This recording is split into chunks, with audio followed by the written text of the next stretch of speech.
এলাকার পরিবেশের শান্তি রক্ষার্থে মহাদেব ভক্ত দ্বীপ সহ আরো 4 জনকে গতকাল রবিবার রাতে আটক করে সেহারা বাজার ফাঁড়ির পুলিশ।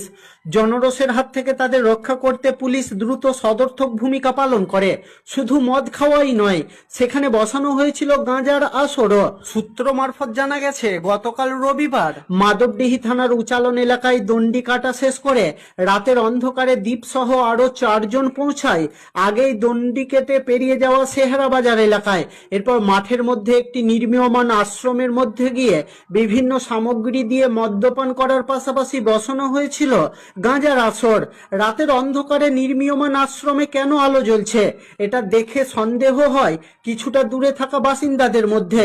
এরপর সেখানে গিয়ে তারা দেখেন দ্বীপ সহ বিভিন্ন প্রান্তের মোট 5 জন সেখানে বসে মদ্যপান করার পাশাপাশি গাঁজার আসর বসিয়েছে।